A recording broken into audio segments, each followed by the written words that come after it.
Hello जी, अस्सलाम वालेकुम। तो कैसे हैं आप सब लोग व्यूवर्स। आज की वीडियो बहुत ख़ास है। आज मैं आपको बर्तनों की सफाई से लेकर हमारे घर के आम मसाइल के बारे में बहुत सारी टिप्स और ट्रिक्स बताऊंगी, तो आपने वीडियो को एंड तक देखना है। व्यूवर्स, अक्सर ऐसा होता है कि जब हम रात के वक्त किचन में जाएं तो वहां पर सिंक के अंदर कॉकरोचेस घूम रहे होते हैं। तो इसको रोकने के लिए आप एक सादा सी ट्रिक यूज़ करें। एक कटोरी ले लें कोई भी, तो उसको किचन सिंक के होल के ऊपर रख दें, तो इससे कॉकरोचेस आपके किचन में नहीं आएंगे। व्यूअर्स, जब भी हम चिकन या गोश्त वगैरह बनाते हैं तो वहाँ मक्खियाँ बहुत ज़्यादा हो जाती हैं। इनको रोकने के लिए हम वहाँ स्प्रे वगैरह नहीं कर सकते, क्योंकि हमारे पास खाने पीने की चीज़ें खुली पड़ी होती हैं। तो उसके लिए हम ये ट्रिक यूज़ कर सकते हैं। आप कोई प्लास्टिक का शॉपर ले लें, पॉलीथीन बैग ले लें, उसके अंदर 1 से 2 गिलास तक पानी डालें। पानी डालने के बाद इसके अंदर 3 से 4 सिल्वर के सिक्के डाल दें। आप कोई और चीज़ भी रख सकती हैं। इन सिक्कों को डालने के बाद इसको ऐसी जगह पर लटकाएं जहां पर इसके ऊपर डायरेक्ट लाइट पड़े, तो इसकी रोशनी से मक्खियां आपके करीब नहीं आएंगी और आप आराम से खाना पका सकेंगी।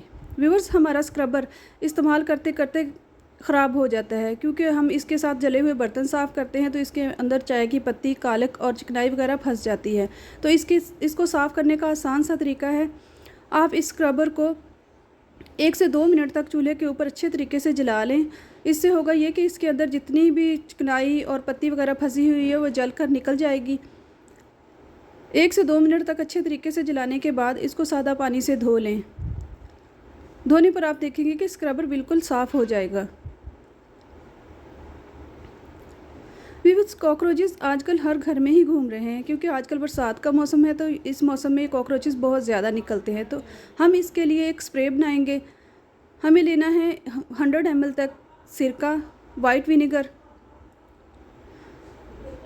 अब हम इसके अंदर डालेंगे baking soda. 1 tablespoon baking soda इस्तेमाल करेंगे और हाफ़ टी स्पून हम इसके अंदर बेकिंग पाउडर का इस्तेमाल करेंगे। इसको मिक्स कर लें। अब हम इसके अंदर 200 ml तक सादा पानी डालेंगे। हमारा स्प्रे बन के तैयार है। आप इसको बॉटल के अंदर फिल करें और अपने किचन के अंदर स्प्रे करें, जिससे कॉकरोचेस नहीं आएंगे। व्यूअर्स, आजकल बहुत सारी रिक्वेस्ट आ रही है कि दीमक के लिए कोई नुस्खा बता दें, तो उसके लिए हमारे पास बहुत सादा सी रेमेडी है। हमने तंबाकू लेना है और केरोसिन ऑयल यानी मिट्टी का तेल लेना है। 1 मुट्ठी तंबाकू लेने के बाद इसको एक जार के अंदर डालें और उसके अंदर 100 ml केरोसिन ऑयल डालें और आधा लीटर इसके अंदर पानी डालें। इन तीनों चीज़ों को डालने के बाद इसको रात भर के लिए भिगोकर इसी तरीके से रख दें।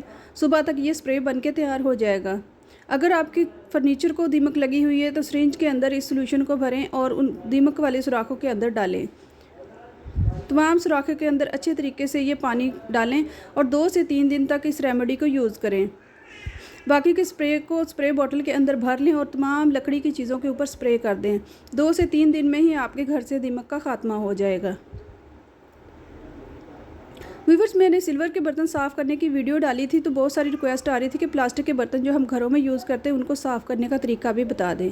ये बर्तन क्योंकि हम रेगुलर यूज़ करते हैं तो ये पीले पड़ जाते हैं, क्योंकि इनके ऊपर हल्दी और मसालों के दाग लग जाते हैं। तो आज मैं आपको एक ट्रिक बताऊँगी जो कि बहुत सादा है और बहुत इफ़ेक्टिव है। व्यूअर्स, ये हमारे जैसे चाय रखने वाली ट्रे होती है, उसके अंदर जब चाय गिरती रहती है तो वो भी पीली हो जाती है और फिर ऐसे बर्तनों को यूज़ करने का दिल नहीं करता। तो हम आज इन्हीं बर्तनों को बहुत ही इसी तरीके से साफ़ करेंगे। हमें बहुत ज़्यादा चीज़ों की ज़रूरत नहीं है। एक बहुत सस्ता सा हमें ऑयल मिलता है बाज़ार से, उसी की मदद से हम इन बर्तनों को साफ़ करेंगे। ये सल्फोनिक एसिड है, जिसे काला तेल कहते हैं। बहुत सारे लोग पूछते हैं कि यह कहाँ से मिलता है, तो ये पनसारी की शॉप से आराम से आपको मिल जाएगा। आप 100 रुपीज़ का ले लें तो काफ़ी होगा, क्योंकि ये बहुत देर तक चल जाता है। आप 1 ड्रॉप सिर्फ प्लेट के अंदर डालें और इसको 1 से 2 मिनट तक रगड़ें। आप देखें, मैंने अभी रगड़ना शुरू ही किया है, फ़ौरन ही दाग उतर गए हैं। आप इसी तरीके से अंदर और बाहर से अच्छे तरीके से इसको रगड़ के साफ़ करेंगे तो प्लेट बिल्कुल नए जैसी हो जाएगी। आपने ग्लव्स ज़रूर पहनने हैं। मैंने ग्लव्स नहीं पहने, लेकिन अगर आपके हाथ सेंसिटिव है तो आप ग्लव्स का इस्तेमाल ज़रूर कीजिएगा, क्योंकि इससे हाथ खुश्क हो सकते हैं। अच्छे तरीके से अंदर और बाहर से इस प्लेट को साफ़ कर लें। अगर आपके ज़्यादा बर्तन ख़राब हैं तो आप एक टब के अंदर थोड़ा सा काला तेल डालें और उसको अच्छे तरीके से मिक्स करने के बाद 1 से 2 घंटे के लिए तमाम बर्तनों को इसके अंदर डिप कर दें। 1 से 2 घंटे के बाद आप इन बर्तनों को निकालें और धोकर साफ़ कर लें, तो सारे ही बर्तन चमक जाएंगे। आप देखें, प्लेट अच्छे तरीके से साफ़ हो गई है। इसी तरीके से मैं दूसरी प्लेट को भी यही वाला स्पंज से साफ़ कर लूँगी, और तेल डालने की ज़रूरत नहीं है। ये देखें एक ही ड्रॉप से सारी प्लेटें साफ़ हो जाएंगी।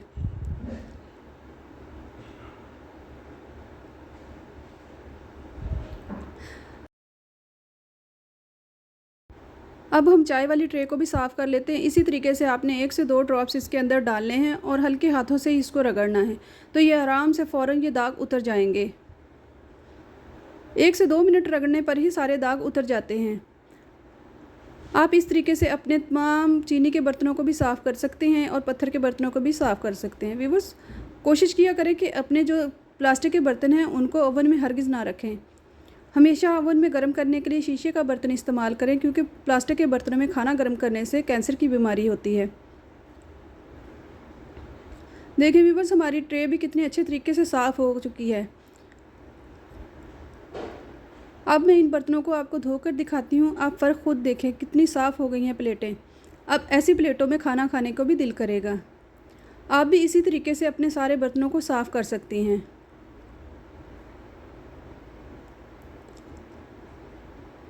व्यूअर्स, आज की वीडियो कैसी लगी ज़रूर बताइएगा।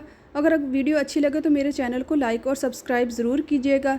मिलते हैं अगली वीडियो में, तब तक के लिए दीजिए इजाज़त। अल्लाह हाफ़िज़।